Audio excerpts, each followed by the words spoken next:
BBMP ಕೇಂದ್ರ ಕಚೇರಿಯಲ್ಲಿ ಇಡಿ ಅಧಿಕಾರಿಗಳ ದಾಳಿ ಅಂತ್ಯವಾಗಿದೆ. ಇಡಿ ಅಧಿಕಾರಿಗಳ ಜೊತೆ ಕಚೇರಿಯಿಂದ ಹೊರಬಂದ ಪ್ರಹ್ಲಾದ್, ಬಿಬಿಎಂಪಿ ಮುಖ್ಯ ಅಭಿಯಂತಕರಾಗಿರುವಂತಹ ಬಿಎಸ್ ಪ್ರಹ್ಲಾದ್, ತಮ್ಮ ಸರ್ಕಾರಿ ವಾಹನದಲ್ಲಿ ತೆರಳಿದ ಬಿಎಸ್ ಪ್ರಹ್ಲಾದ್ ಸದ್ಯಕ್ಕೆ ಇಡಿ ಅಧಿಕಾರಿಗಳ ದಾಳಿ ಅಂತ್ಯವಾಗಿದೆ.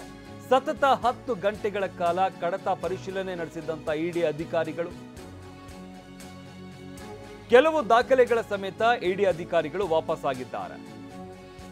ಬಿಬಿಎಂಪಿ ಕೇಂದ್ರ ಕಚೇರಿಯಲ್ಲಿ ನಡೆದಂತ ಇಡಿ ಅಧಿಕಾರಿಗಳ ದಾಳಿ ಅಂತ್ಯವಾಗಿದೆ. ಇಡಿ ಅಧಿಕಾರಿಗಳ ಜೊತೆ ಕಚೇರಿಯಿಂದ ಹೊರಬಂದ ಪ್ರಹ್ಲಾದ್ ಅವರ ಕಚೇರಿ ನಿವಾಸದ ಮೇಲೆ ದಾಳಿಯನ್ನು ನಡೆಸಲಾಗಿತ್ತು. ಬಿಬಿಎಂಪಿ ಮುಖ್ಯ ಅಭಿಯಂತಕರಾಗಿರುವಂತಹ ಬಿಎಸ್ ಪ್ರಹ್ಲಾದ್ ತಮ್ಮ ಸರ್ಕಾರಿ ವಾಹನದಲ್ಲಿ ಬಿಎಸ್ ಪ್ರಹ್ಲಾದ್ ವಾಪಸ್ಸಾಗಿದ್ದಾರೆ. ಅಂದರೆ ಇವತ್ತಿನ ಒಂದು ದಾಳಿ ಅಂತ್ಯವಾಗಿದೆ.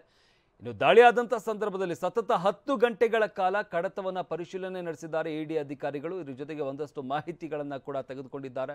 ಕೆಲವು ದಾಖಲೆಗಳ ಸಮೇತ ಇಡಿ ಅಧಿಕಾರಿಗಳು ಅಲ್ಲಿಂದ ವಾಪಸ್ಸಾಗಿದ್ದಾರೆ.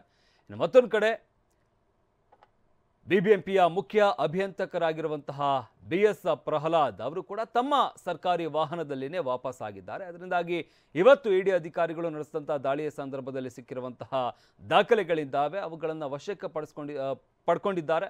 ಇದಕ್ಕೆ ಸಂಬಂಧಪಟ್ಟಂತೆ ಮತ್ತೆ ನೋಟಿಸ್ ನೀಡುವಂಥ ಸಾಧ್ಯತೆ ಇದೆ. ಅಂದರೆ ಈಗ ಸಿಕ್ಕಿರುವಂಥ ದಾಖಲೆಗಳೇನಿದ್ದಾವೆ ಆ ದಾಖಲೆಗಳಿಗೆ ಸಂಬಂಧಪಟ್ಟಂತೆ ಅದರ ಬಗ್ಗೆ ಮಾಹಿತಿಯನ್ನು ನೀಡಬೇಕಾಗಿದೆ.